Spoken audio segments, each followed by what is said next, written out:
Well, good evening everyone, and welcome to another DSLR Life with Nigel Bailey.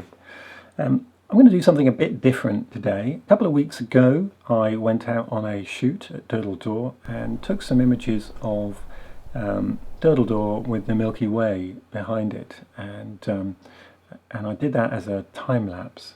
It took a lot of planning, that particular shoot, and one of the things that I said I would do is show how I had used the PhotoPills iPhone app as a way to help with the planning for that shoot. This is not going to be a full tutorial on the whole of the PhotoPills app. This is just going to be how do I set it up to work out this particular task. First thing I'm going to do is I'm going to run up the program, PhotoPills, and it takes you into this main initial screen. And so in here you've got the number of areas that you can go into. For me, for this purpose, the main thing that I need is the planner. So I'm going to click on the planner, and what I'm actually going to do is I'm going to load in the plan that I made for Durdle Door. Here we go, Durdle Door Galactic Center Plan. And first I'm just going to show you what this enabled me to do. So if you look at the screen right now, I'm just going to expand it a bit. What you can see there is just here is Durdle Door, and there's an arch there. You can't really see it at this angle, but that's what it is, where that black post mark is. And there's a red post mark here, sort of lollipop type thing, which is on the beach, which represents exactly where it is that I had decided to stand for my shoot that evening. Okay, but how did I get to the point where I could do that? What I thought I might do is show you how I would set up a completely different shoot. And in this case, I'm going to see whether or not I can do something similar at Stonehenge, say in August. So we're going to be looking to use PhotoPills to place me in the right position around Stonehenge. So the first thing to do is to set a point of interest. That basically represents the place that it is that I'm interested in, that I want to go to. So I'm going to do that here, and I'm going to search for Stonehenge. There we go, Stonehenge, England. It's got a bone there. Not entirely sure why. I suppose bone, ancient monument, dead people buried, something like that. Stonehenge, here we go. So there we are, that represents Stonehenge, and if I zoom in here on the screen, you'll be able to see there is Stonehenge, which is great. So I just need to save that, so I'm going to add this, press the plus button, and I'm going to type in here Stonehenge. This is just the name for that point of interest, Stonehenge. I'm going to give it a category, so I know what kind of thing it is, because I might build up a whole list of these. And it's a monument. There we go, and we'll save that. Okay, it has been saved. So I'm going to go back now. And so we've saved our point of interest. I'm now going to go into the main Pills screen and click on Planner. And what I want to do now is I'm going to do a couple of things just to prepare for this. I'm just going to turn off pin to pin, so all I've got now is a red lollipop presently on the beach at Durdle Door that represents the place that I would be standing according to the app. I want to change that, so I'm going to load in, press the load button down here at the bottom, my point of interest, which is Stonehenge, and there we go, it's taken us right to Stonehenge, or very, very near the centre of Stonehenge. So first thing I'm going to do actually is I'm going to set the time to today, which I did by double clicking on that little clock symbol there. So it now recognises that it's 10 to 8 in the evening on the 6th of June. The next thing that I'm going to do is I'm going to find out when the next phase of a new moon is going to be, or when there's going to be a new moon in August. So the way you do that is if you keep pressing on this lunar symbol here, what it will do is it will advance us time-wise through various phases of the moon. So press it once and again. So there we've got a half moon, and then we've got a, I'm not quite sure what a black one means, but it's not a new moon, another half moon, full moon, half moon. Okay, now we've got a new moon. So basically this blue, full blue circle means it's a new moon. I have to take my word for that. And that's, though, in July, the 23rd of July. And I don't want to use July, and the reason is, you'll notice here, this dark band in the middle here represents, or this band of colours, sunset, sunrise at the other end, dusk, kind of blue hour if you like. But that time of year, blue hour is really long. And in fact, astronomical twilight is very extended. There's hardly any real dark sky at all during the night here in the UK. So that's why I don't want to shoot this in August. So what we're going to do, we're going to keep advancing until we get... Sorry, I didn't want to shoot it in July. We're going to keep advancing until we get to the new moon in August. So there we go, 21st of August. And what you'll notice is that this darker band is now a bit wider than it was in July, and that's just simply the physics of how our world works. So I want to be there in August.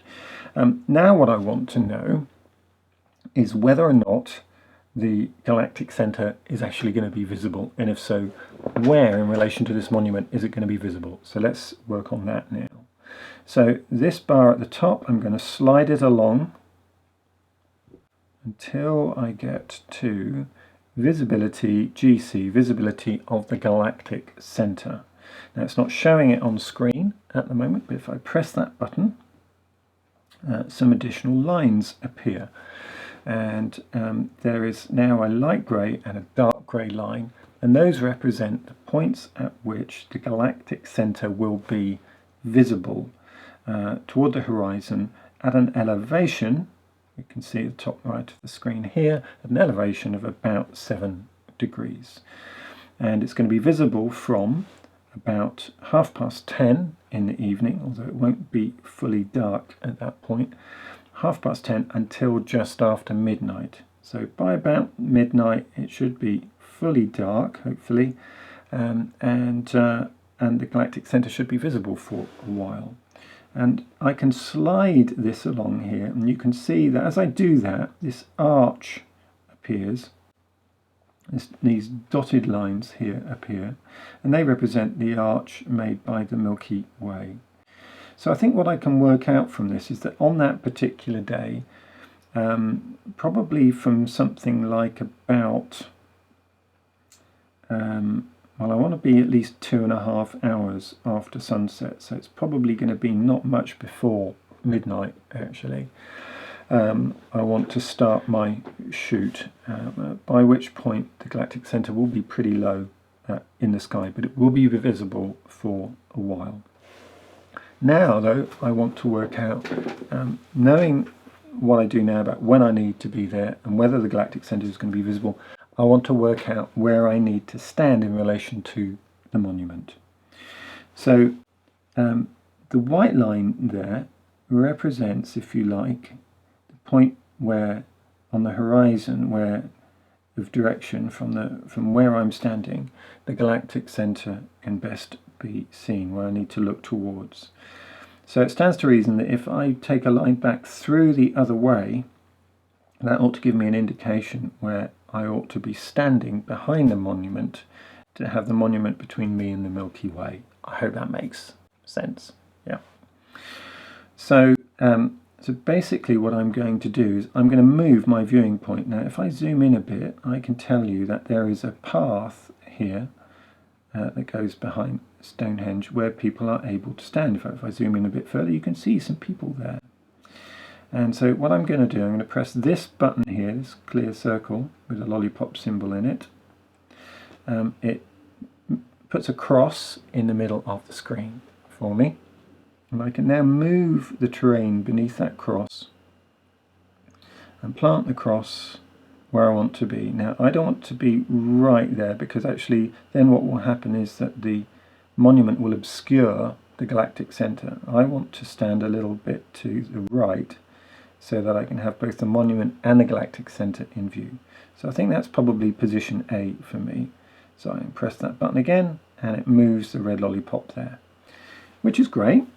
So I now know where I need to stand. I now know when I need to stand there as well, and on what date and what's going to be visible. Okay, but another powerful part of this particular program is its augmented reality.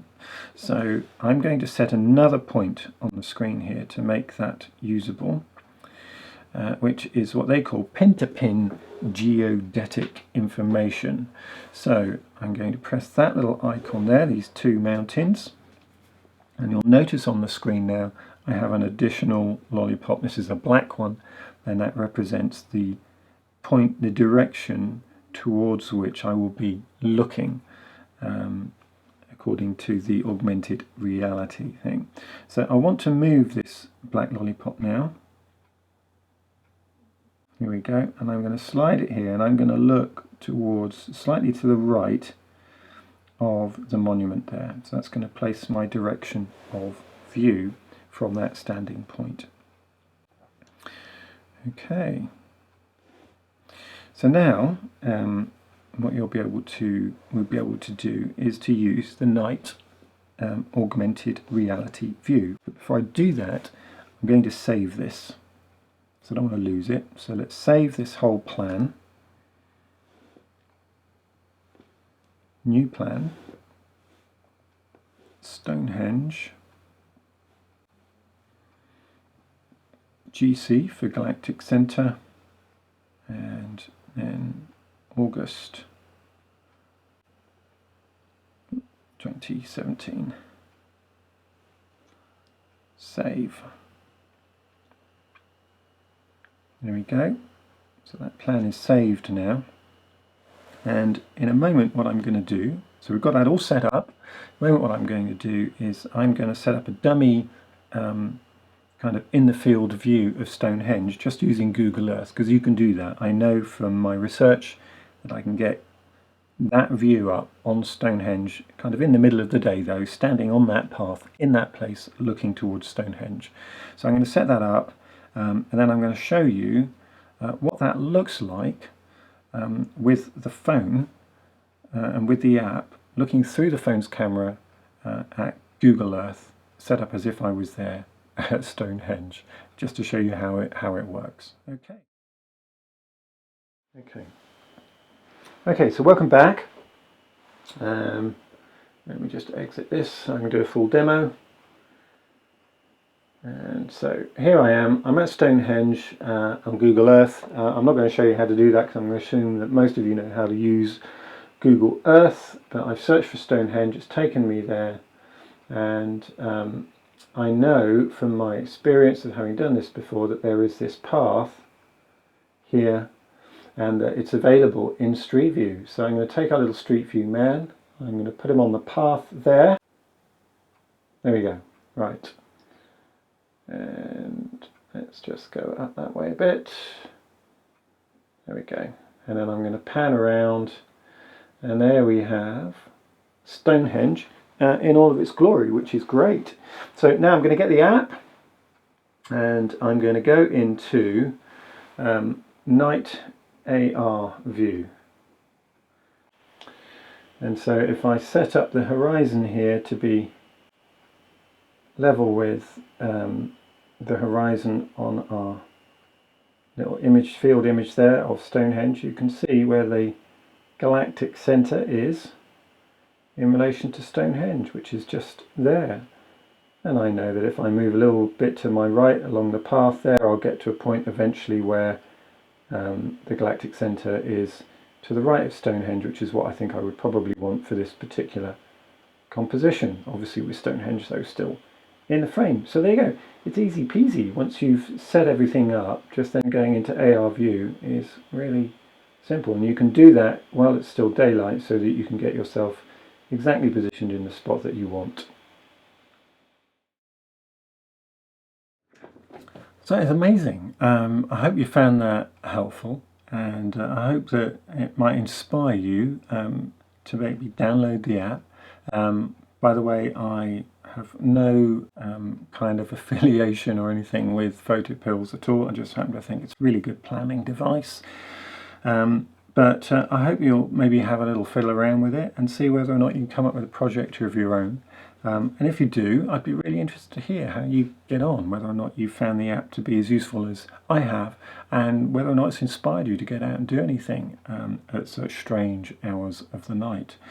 So there you go. I hope it's been useful. I hope you've enjoyed it, and I look forward to seeing you guys next time. Do like, do subscribe, do comment, and do share. And I'll see you in the next issue of DSLR Life, when I'll be looking in more detail at the other aspects of planning of this shoot. Bye for now.